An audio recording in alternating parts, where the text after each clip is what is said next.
Shalom, bien-aimés dans le Seigneur. Merci à vous, chers téléspectateurs fidèles à Messianique Télévision. Une fois de plus, nous vous saluons au nom de notre Seigneur Jésus-Christ. Je suis Patrick Njoku et votre hôte pour cette émission sur les enseignements bibliques avec le berger Moïse Lochikou. Aujourd'hui, notre thème est comment devenir un chrétien spirituel. C'est un sujet qui a suscité beaucoup de débats. Il y a des personnes qui sont des occultistes et qui parlent connaître la spiritualité ou la spiritualité chrétienne.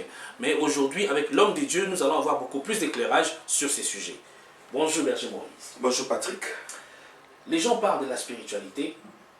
Il y a les satanistes, je dirais, les occultistes, des gens ou même les chrétiens qui expliquent ça mal. Aujourd'hui, nous voulons que vous puissiez éclairer le peuple de Dieu à ce propos-là. Merci Patrick. Peuple de Dieu, Shalom. Shalom berger. Que le Dieu très haut, le Seigneur Jésus-Christ, nous éclaire tous sur ces sujets concernant la spiritualité. Il y a eu beaucoup de controverses sur ces sujets de la spiritualité. Dès le départ de cet enseignement, que moi j'appelle une école de Dieu, nous allons éclairer les enfants de Dieu pour leur dire. N'allons pas ça et là avec beaucoup de notions qui ne touchent même pas la spiritualité, mais une notion ayant comme thème la spiritualité, mais qui ne parle pas de la spiritualité proprement dite. La spiritualité n'est pas compliquée. C'est seulement quand Dieu a créé l'homme, quand il n'était que de l'argile, Dieu a fait une statue et il a soufflé dans ses narines un souffle. Donc, la spiritualité, c'est ce souffle-là. Le souffle que Dieu a placé en nous, mais que nous ne savons pas gérer. Or, ce souffle-là, c'est lui qui fait l'apanage de notre spiritualité. La spiritualité n'est autre que la potentialité de Dieu qu'il a placée en nous et l'homme qui devient un être. Quand l'homme devient un être, or, un être est tripartite. Il a le corps, il a l'esprit, il a l'âme. Maintenant, la spiritualité va toucher notre état d'âme. C'est ça la spiritualité. Donc, une partie de la divinité qui vient s'implanter dans notre âme et notre état d'âme change. C'est ça la spiritualité. La spiritualité fait que notre état d'âme se transforme en une valeur et ça nous donne une qualité. La spiritualité n'est autre que la qualité de la perfection. Si quelqu'un vous parle de la spiritualité, je donne quelques exemples courants. C'est un ivrogne, c'est un drogué, c'est un adultère. Entre guillemets, c'est un pécheur. Cette notion-là, c'est une notion à barrer. C'est une notion qui est fausse. Qui est fausse, pourquoi? La vraie spiritualité, c'est la perfection. C'est du vécu. C'est du vécu. Et comme vous parlez du vécu, nous vivons quoi? Nous sommes en train de nous adapter à développer en nous la nature divine. Or, la nature divine, c'est une sainteté tripartite. Dieu est 3 fois saint. Et nous avons le corps, l'esprit et l'âme. Et nous allons développer une sainteté au niveau de notre esprit, au niveau de notre corps, au niveau de notre âme. Et quand c'est le chiffre 3, je ne parle pas de la Trinité. Le corps, l'esprit et l'âme. Donc les 3 dimensions-là, si elles deviennent sacrées, automatiquement, nous avons atteint les niveaux de Dieu. Voilà les choses que nous allons développer sous cette école de Dieu. Nous sommes là en tant que vos étudiants, vos élèves, on vous écoute. Merci Patrick. Alors, comment devenir un chrétien spirituel? Patrick, nous allons d'abord parler de la maturité. Pour atteindre la spiritualité, il faut d'abord expérimenter la maturité. C'est la maturité qui fait le comble de notre spiritualité, Patrick. La maturité, c'est un état. Ce ne sont pas des paroles, des notions. C'est un état de quelque chose qui est mûr. Voyez-vous? C'est ça la maturité. Ce n'est pas une tautologie. C'est quelque chose qui est mûr. Or, pour que quelque chose devienne mûr, c'est comme un fruit. C'est comme une grossesse qui doit suivre une évolution. C'est-à-dire un développement. Patrick, je donne un exemple d'une grossesse. La grossesse a des phases. D'abord, c'est un noyau qui est fécondé. La grossesse commence déjà. Au fil du temps, ça devient un embryon. Au fil du temps, on est à terme. Au fil du temps, c'est un bébé. C'est ça la maturité. La maturité, c'est un développement logique sous les phases qu'il fallait suivre. Et cet enseignement, le berger Moïse, votre prophète, va vous montrer quelles sont les phases qu'il faut suivre pour être spirituel, pour être réellement appelé une personne mature. Et là, je dis, un occultiste ne peut pas atteindre cette phase du développement intégral d'une disposition quelconque, d'une vie quelconque. L'occultiste ne peut pas atteindre cette dimension. Et là, ils ne sont pas spirituels. Alors, avant d'aller plus loin, nous allons dire à nos téléspectateurs que la maturité a aussi un combat. Quel est le combat de la maturité? Nous sommes dans le livre de Luc, chapitre 8, le 14e verset. Et chers téléspectateurs, le berger Moïse que vous aimez, qui vous parle, avec toutes ses expériences, il y a eu une base. Il y a eu des principes qui ont fait du berger Moïse l'ami de Dieu. C'est ce que nous sommes en train de partager. Luc 8, verset 14. Luc 8, 14, nous lisons au nom de Jésus-Christ. Amen. Ce qui est tombé parmi les épines, ce sont ceux qui, ayant entendu la parole, s'en vont et la laissent étouffer par les soucis, les richesses et les plaisirs de la vie. Et ils ne portent point de fruits qui viennent à maturité. Ouh là là. Il y a le mot maturité. Une semence, attention, Jésus ajoute, c'est lui qui sème la parole. La parole de Dieu étant inspirée, la parole de Dieu étant spirituelle, la parole de Dieu étant Dieu lui-même. Au commencement était la parole était avec Dieu et la parole était Dieu. Cette parole a été sémée. Apparemment, la terre était bonne. Mais les environs étaient caractérisés par les épines. Et les épines ont étouffé. Malheureusement, dommage, ces bourgeons-là, qui avaient déjà pris de l'allure, mais le milieu environnant n'a pas permis aux bourgeons de croître. Et il a été étouffé. Étouffé par quoi? Le Seigneur interprète pour dire par les soucis de la vie, Patrick. Les soucis de la vie. Voilà le premier combat direct vis-à-vis de notre maturité spirituelle.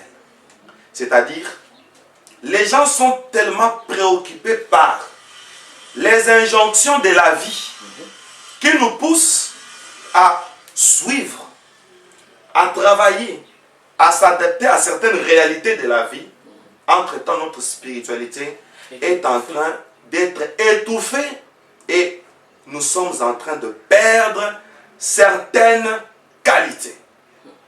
Les qualités spirituelles combattues par les soucis de la vie. Nous avons beaucoup développé ça. Nous allons prendre une définition spirituelle. La maturité spirituelle est un état ou un développement de certains éléments spirituels qui vont faire notre personne intérieure, Patrick. Est-ce que vous avez une liste de ces éléments spirituels? C'est ça d'ailleurs l'objet de cette émission. La liste des éléments spirituels. C'est révoltant, Patrick. Nous y allons petit à petit. Cette liste des éléments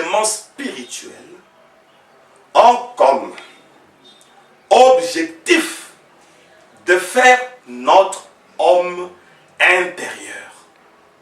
Qui est l'homme intérieur? C'est ce Patrick-là qui connaît ses attitudes, ses émotions. C'est ce Patrick-là qui parle dans notre conscience. L'objectif, c'est ça. Parce que ces éléments spirituels vont s'imposer sur notre homme intellectuel. Et ça nous donne un bagage intellectuel qui ne vient pas de l'école, qui ne vient pas de la théologie, mais qui vient de Dieu. Alors Dieu va nous donner une façon de réfléchir. Et pour cette émission, nous allons donner 16 éléments qui vont faire notre homme intérieur, et l'homme là va trouver une certaine culture, et cette culture là va nous aboutir à la maturité. Les chrétiens sont restés sur la foi. Imaginez-vous, la foi a la capacité de transporter les montagnes. La foi a la capacité de faire les miracles. Ce n'est que le premier escalier, le premier stade de la vie chrétienne, la foi. Mais quand il s'agit de la vertu, c'est un problème maintenant d'effort à fournir. Or, dans la foi, il n'y a pas un effort à fournir, Patrick. Et nous allons parler de ça à la suite de cet enseignement. Alors, le premier élément sur 16 qui fera notre personne intérieure et qui va nous amener à la maturité pour conclure qu'enfin, nous avons grandi spirituellement. C'est-à-dire, le premier élément, le chrétien qui veut devenir spirituel va chercher une perfection. Donc, la spiritualité, c'est un problème de perfection ou un problème de perfectionnement vis-à-vis de notre étape de vie que nous sommes en train de traverser en ce moment-là. Qu'est-ce que j'aimerais dire, Patrick? Vous êtes étudiant, cherchez une perfection appropriée aux étudiants. Vous êtes marié, cherchez une perfection appropriée aux mariés. Vous travaillez quelque part dans une société, dans une entreprise. Cherchez une perfection appropriée à un chrétien qui est dans une entreprise. Je donne un exemple. C'est lui qui m'a baptisé en 1990. C'est un serviteur de Dieu du nom de Kabassé. Il m'a baptisé, il m'a dit. Il m'a appelé dans mon nom de famille Malou.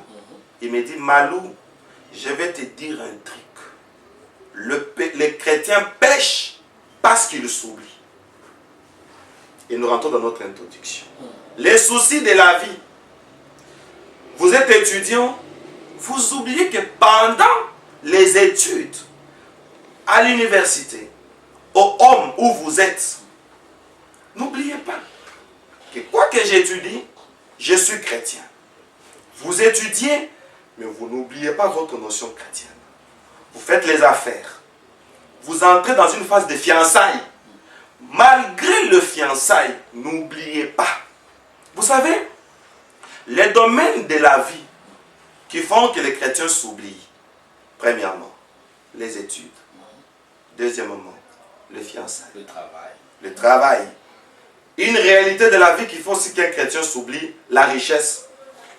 Berger, en d'autres termes, le chrétien devrait placer son identité de chrétien au-dessus de tout ce qu'il est en train de faire. Très bien. Tout ce qu'il accomplit. Et pas seulement faire, au-dessus de tout ce qu'il est en train de faire, et aussi au-dessus de tout ce qu'il est en train de vivre. Très bien, Patrick. J'aime quand vous devinez comme ça. Alors, on peut aussi vivre une pauvreté, Patrick.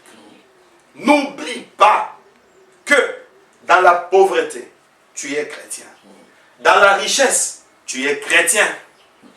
Et aussi, dans un cas de la maladie, d'une faiblesse quelconque, la femme de Job dit à son mari, maudit Dieu et mère, parce que son corps avait des ulcères. Voilà le moment qui font que un chrétien s'oublie. Qu'est-ce qu'il faut faire? Ce qu'il faut faire, À tout moment, études, fiançailles, maladie, pauvreté, richesse. Vous savez, le chrétien manque maintenant de position. Il est riche, il oublie. Il est pauvre, il oublie. Qui doit prouver sa chrétienté. Voyez-vous? Voilà notre premier élément qui va nous donner la maturité. Sur la maturité spirituelle. Il faut grandir. Il faut se dire, quand tout m'est facile, je ne vais pas bien grandir.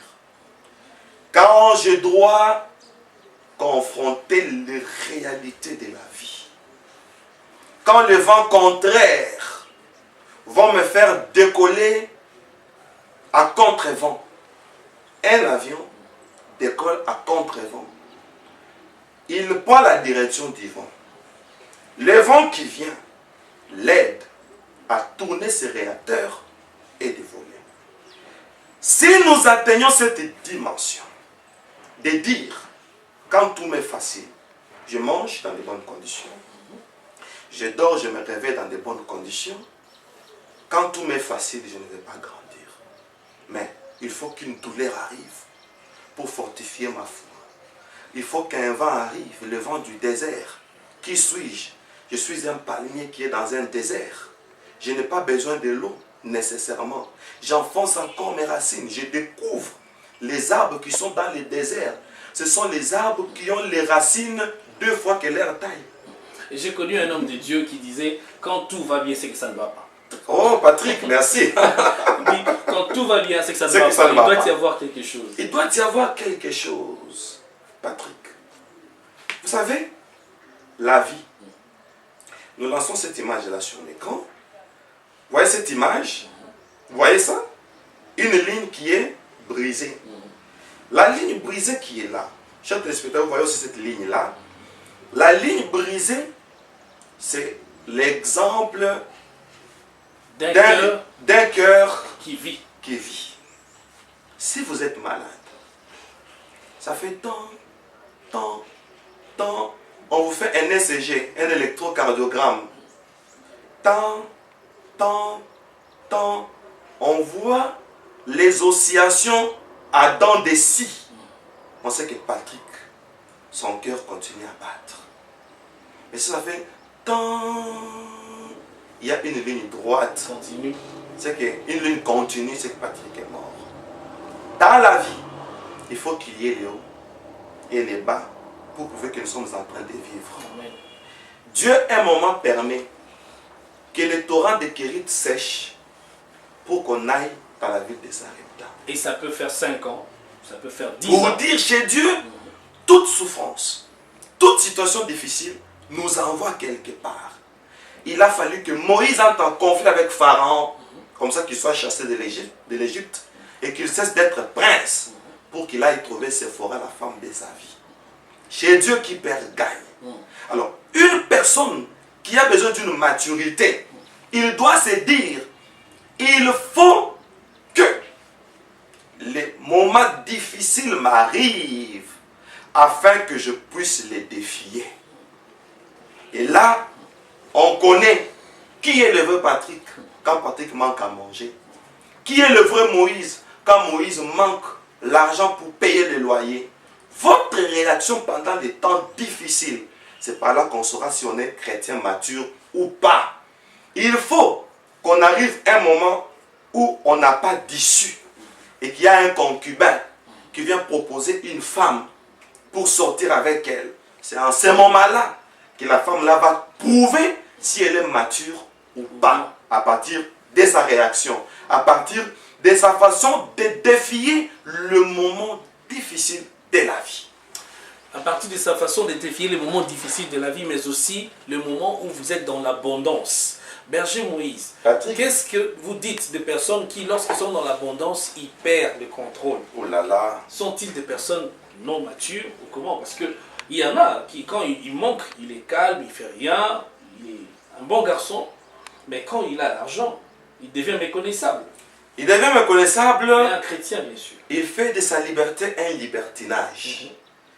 Là, c'est un signe d'immaturité. maturité. Et on voit ça de nos jours, même dans certains pasteurs, dans le comportement de certains pasteurs, hommes de Dieu, soi-disant.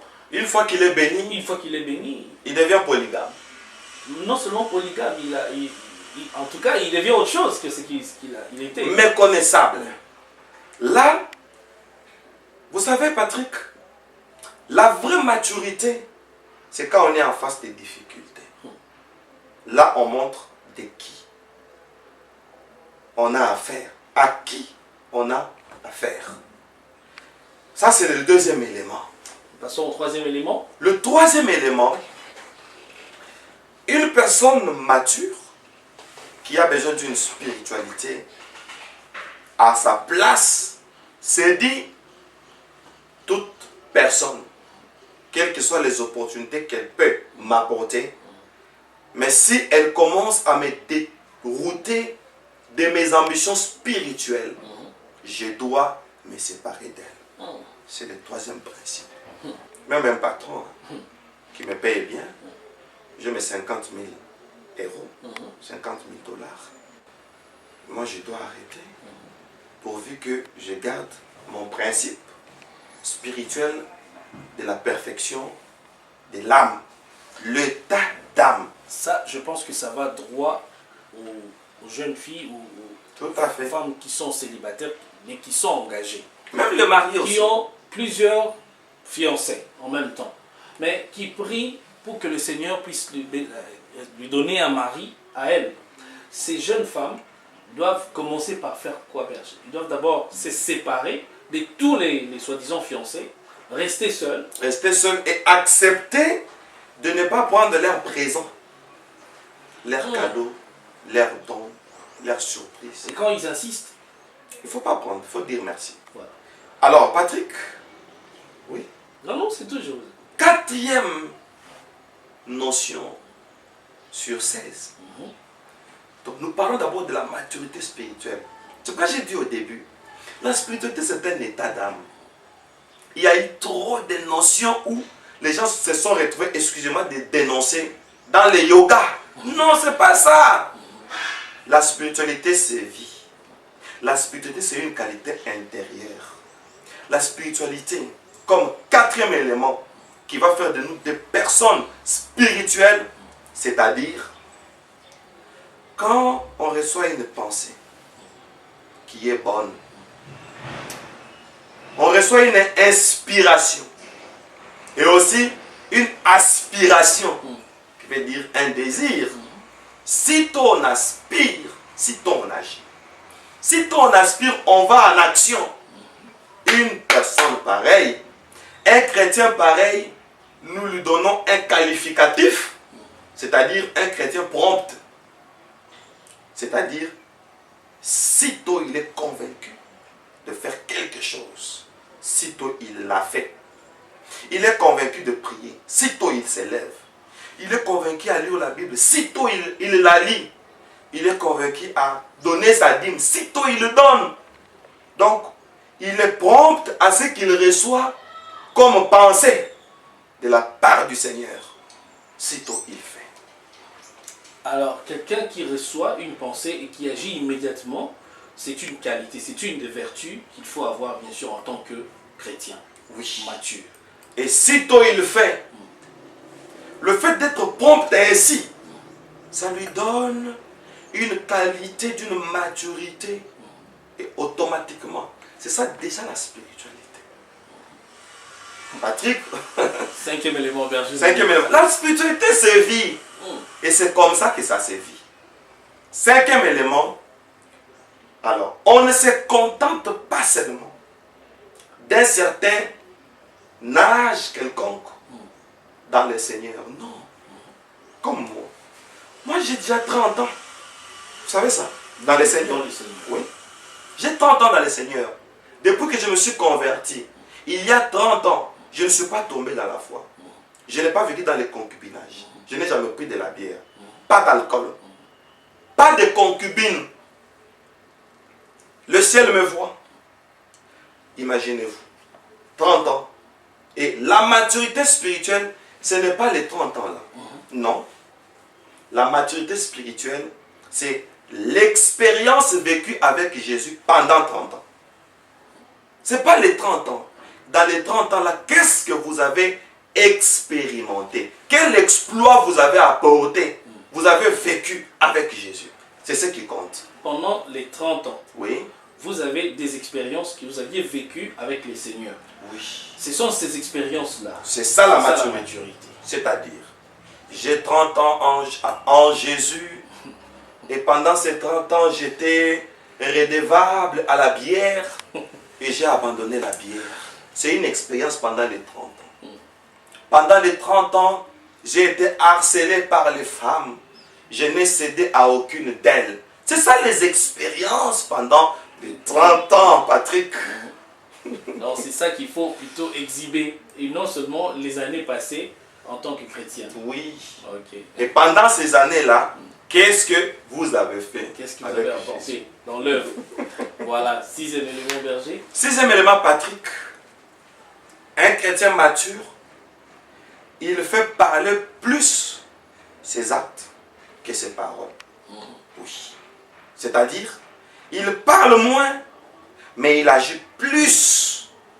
Il ne dit pas des choses qu'il ne fait pas. Non. Il fait des choses qu'il dit. D'abord, c'est l'action et les paroles vont venir après.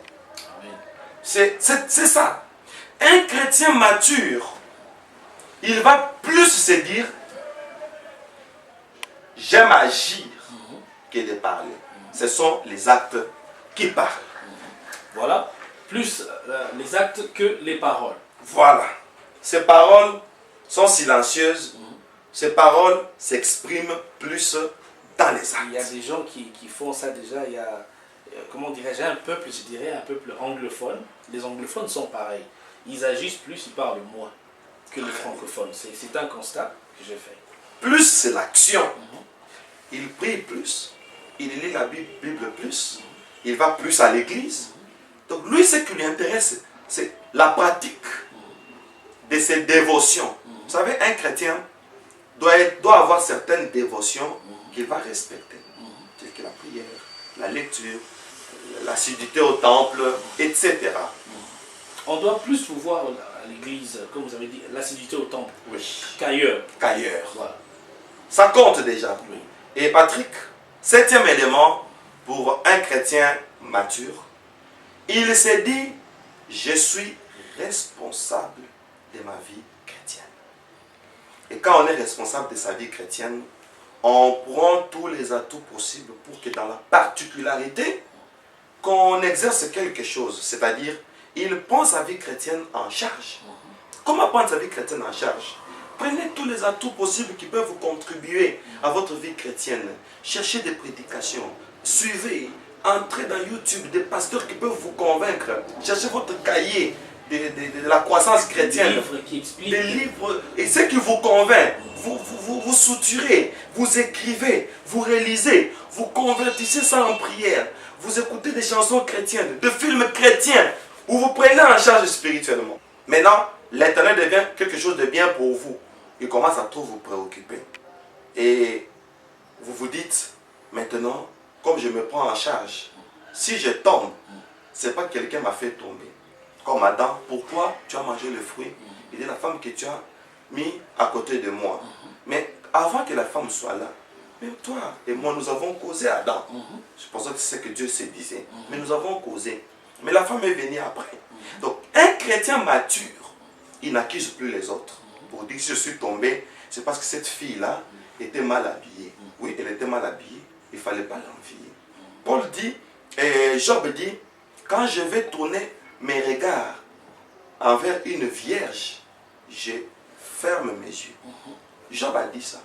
Donc, un chrétien mature ne cherche pas celui qui est la cause ou celui qui est à la base de sa chute pour dire ce sont les amis. Non.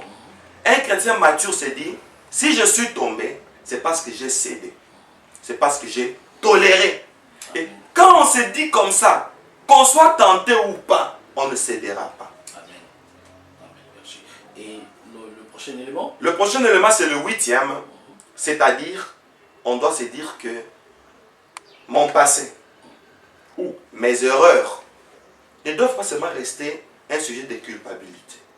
Non, mes erreurs doivent m'aider à perfectionner de mieux en mieux. Je suis tombé dans l'impudicité, comme ça je tire une leçon pour dire, parce que j'étais dans un endroit isolé, c'est ce qu'il a fait, que je tombe dans l'impudicité. Parce que je me suis laissé prendre par les câlins, les attouchements, les caresses, le flirt. Donc, chaque erreur doit nous apporter une leçon pour comprendre la cause de la chute. Voyez-vous? C'est ça, c'est un élément très important. Que chacun de nous fasse de ses erreurs une école de perfection. Voilà, ces erreurs, une école de perfection. Si je suis tombé, alors on tire une leçon, on dit prochainement. Je suis allé chez Marc-Antoine, je lui ai demandé l'argent. Marc-Antoine m'a donné un rendez-vous dans un flat. Moi, je partais chercher l'argent et il m'a harcelé. Et on tire une leçon, on dit prochainement, je ne demanderai pas de l'argent aux hommes dans des endroits isolés. Et on en tire une leçon.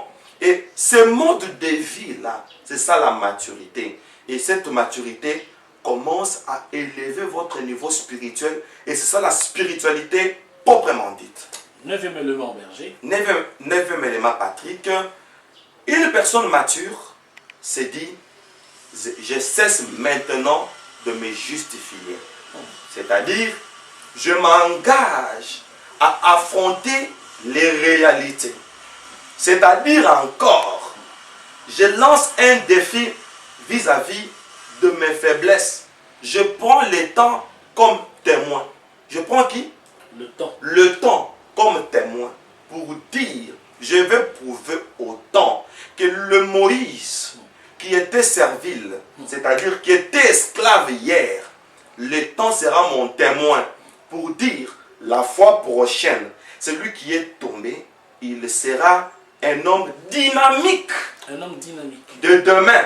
Donc, plus je tombe, résistant. Très bien, plus j'apprends comment à devenir résistant prochainement. Alors, plus le temps évolue, plus nous sommes en train de nous boulonner par rapport à nos principes. Plus on évolue, plus on devient dynamique.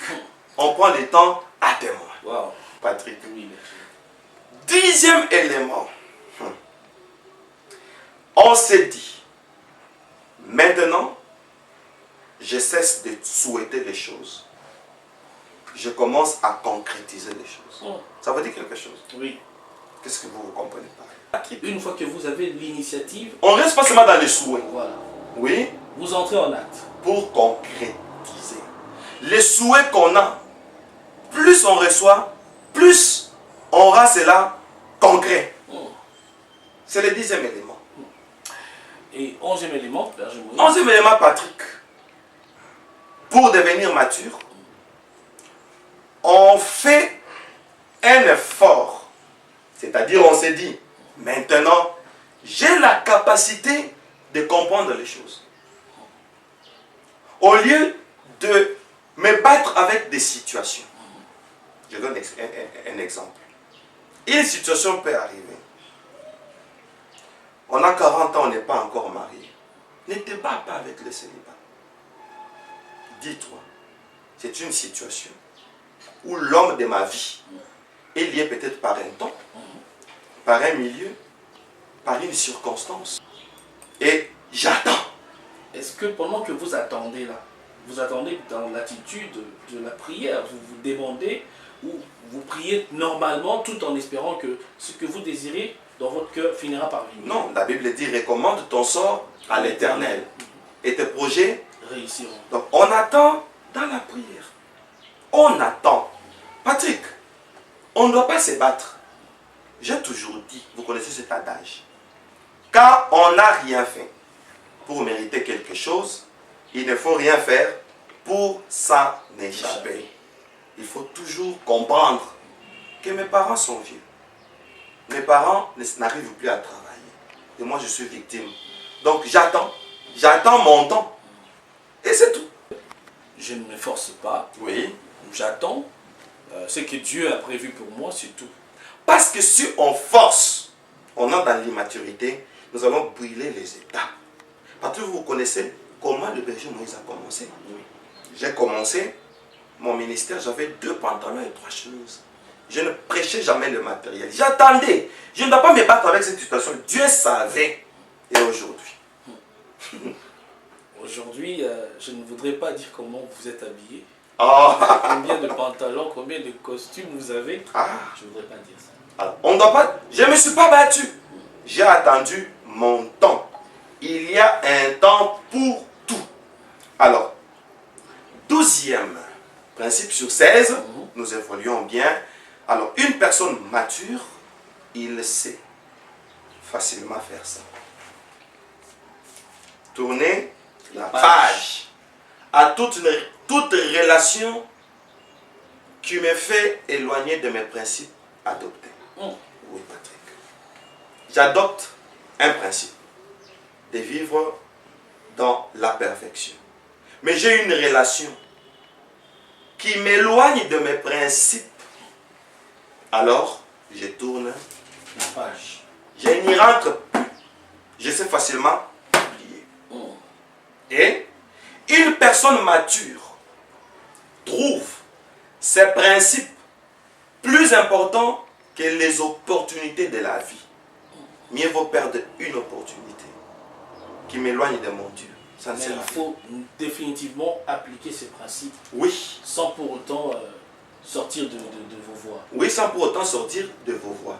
Alors, une personne mature s'est dit, j'accepte de perdre certaines opportunités pour préserver mes principes.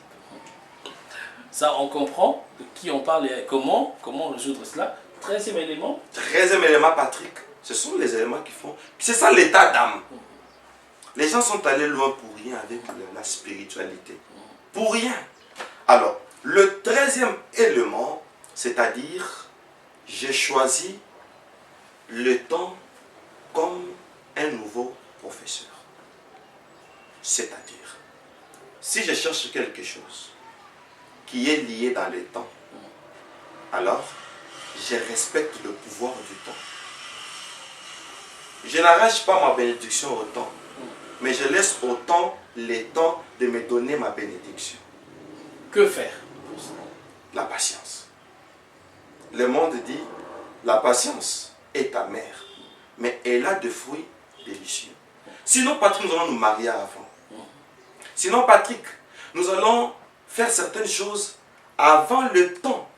Or, tout ce qui est avant le temps, comme on dit, on ne place pas la charrue avant le bœuf. Et ça sera l'imperfection. Ça sera l'imperfection. Tout ce qui est avant le temps. Parce que Dieu est le maître des temps et des circonstances. Il connaît la circonstance appropriée à un temps prévu. Et le 14e élément? Le 14e élément, bon, d'abord pour les bien-aimés qui sont en train d'écrire, le 13e élément, nous sommes en train de dire, il faut laisser le temps au temps et attendre. Donc, alors, laisser le temps au temps et attendre. Et attendre. Avec patience. C'est la maturité. C'est ça la vraie spiritualité. Le 14e élément, je m'accepte. Si je m'accepte, je n'imiterai personne. Si je m'accepte, je croirai à mon destin. Le destin, c'est un parcours. C'est une ligne du temps qui est devant moi, que Dieu m'a tracée. Je vais rencontrer mes réalités à moi. Comme chacun a son jour, sa date, son heure, même les jumeaux ne naissent pas au même moment. Ils sont nés le même jour, à la même heure, mais chacun a son temps de sortir de sa maternelle. Alors, je m'accepte. Je crois à mon destin.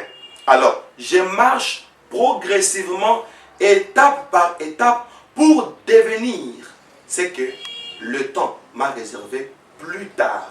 Vous savez, Patrick, c'est comme un livre. J'ai un livre qui a des chapitres. Pour comprendre l'histoire, il faut aller chapitre par chapitre. Notre vie aussi a des chapitres. Si vous voulez que les gens comprennent votre histoire, parce que nous sommes sur la terre comme un film. Nous sommes venus monter un film sur la terre. Alors laisse le monde découvrir les étapes de votre vie, ils vont comprendre pourquoi vous êtes sur la terre. Le 15e élément, Berger Moïse. Le 15e élément, Patrick, nous évoluons sur la maturité. 15e élément.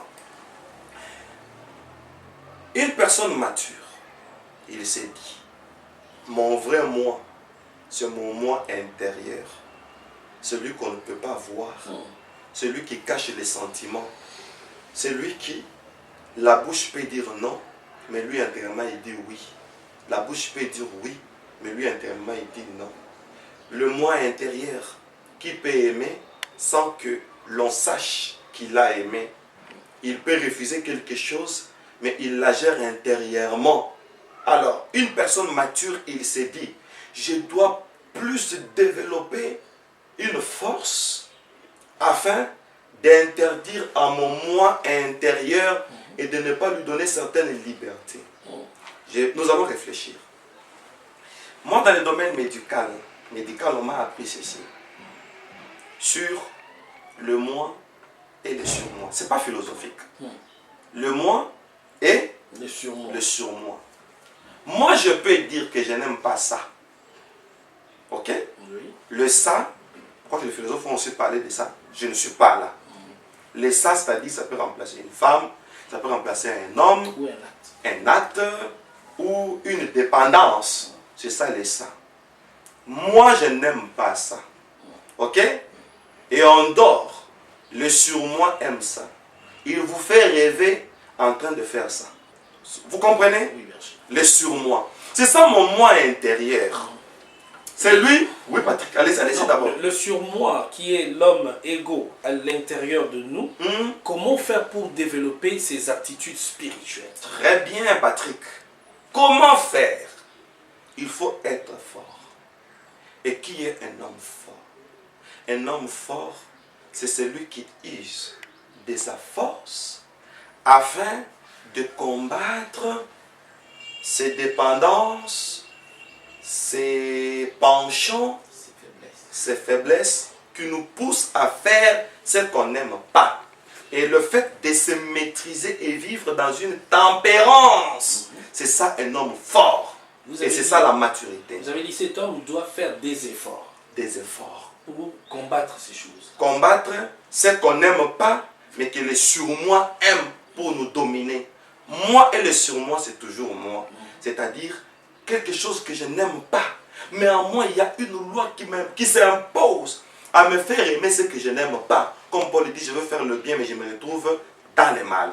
Maintenant, quand on use de ses forces pour dominer ses faiblesses, voyez-vous, c'est ça la maturité.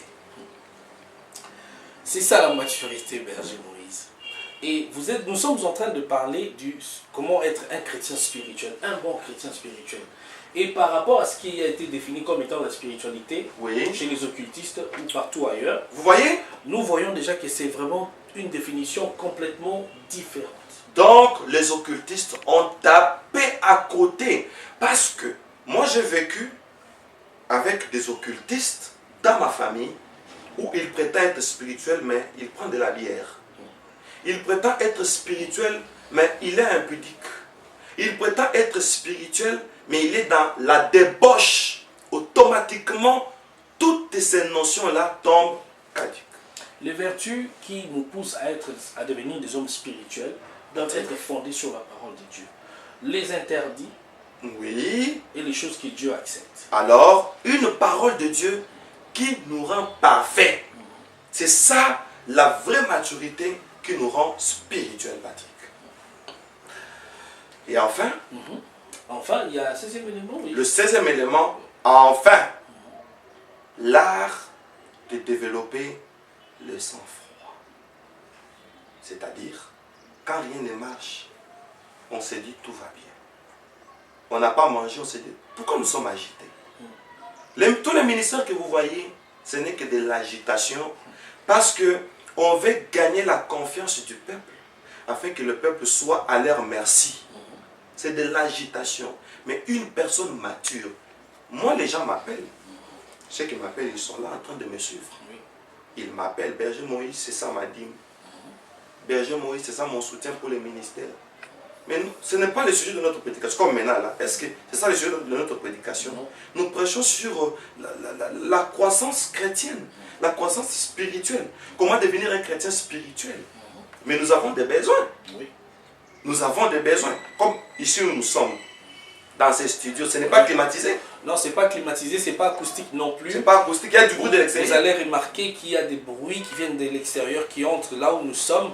Et bien sûr, je profite de l'occasion que l'homme de Dieu a permis. Je profite de l'occasion pour demander encore une aide de soutien à ceux qui sont fidèles à Messianique Télévision. Nous avons besoin de votre soutien, de votre assistance pour avoir un bon studio avec tout ce qu'il faut et les matériels, tout ce qu'il faut pour vous donner un bon service. De bonnes émissions, de bonne qualité, tout ce qui convient pour une bonne télé, n'est-ce pas? Alors, une fois de plus, ça c'est l'appel que nous lançons une fois de plus. Il y a déjà un élément sur YouTube qu'on a lancé par rapport à cela. J'espère que vous êtes en train de répondre nombreux. Il y a quelques personnes qui ont déjà répondu et nous attendons encore que tout le monde puisse apporter sa contribution afin que les choses puissent aller de l'avant. Berger Moïse. Nous atterrissons pour dire, un chrétien, c'est quelqu'un qui garde un sang-froid. Quand rien ne marche, mais il est tranquille. Sa conscience est calme. Il ne panique pas. Parce qu'il connaît qui il est. Vous savez, le bonheur, ce n'est pas ce que nous faisons. Nous travaillons, nous faisons le commerce. Non, le bonheur n'est pas ce que nous faisons. Le bonheur, c'est ce que nous sommes. Amen. Nous sommes le fils et filles de la promesse. Amen. Et c'est ça notre bonheur. C'est ce que nous sommes. Et nous entrons dans notre deuxième chapitre pour le prochain élément. Prochainement, nous allons parler de principe de la croissance spirituelle. Aujourd'hui, nous avons parlé de ces éléments de la maturité. La maturité Et quand fait partie de vertu. Oh là là, de notre état d'âme. C'est ça la vraie spiritualité, Patrick. Je vous remets la parole. On sait aujourd'hui qu'est-ce que la vraie spiritualité. Il ne faut plus tâtonner, Non. comme la Bible le dit. Certaines personnes sont en train de tâtonner ça et là, cherchant où ils vont trouver Dieu. Alors que Dieu n'est pas loin de chacun d'entre nous, puisque c'est en lui que nous avons le mouvement et le faire. Donc c'est en Christ que nous pouvons marcher pleinement tout en étant des hommes spirituellement solides. Alléluia. Berger, nous vous remercions énormément. Merci, Patrick. Nous sommes bénis de vous avoir. C'est notre devoir parce que mon nom, c'est Moïse Amen. Lushiku Amen.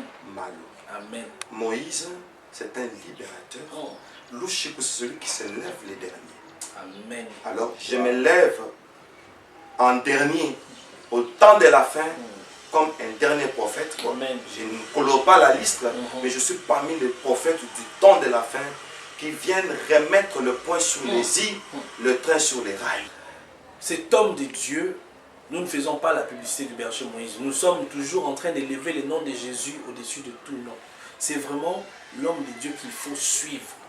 C'est lui qu'il faut écouter pour être bien enseigné, pour être à la page des informations qui viennent du ciel. Alors, cela dépend de vous, c'est au choix. Nous sommes arrivés à la fin de notre émission. Nous comptons sur vous pour votre soutien. Nous comptons sur vous pour votre fidélité à rester branchés sur Messianique Télévision, à suivre les enseignements de l'homme de Dieu et que toutes vos maisons, toutes vos familles soient bénies jusqu'au prochain élément. God bless you. Ciao.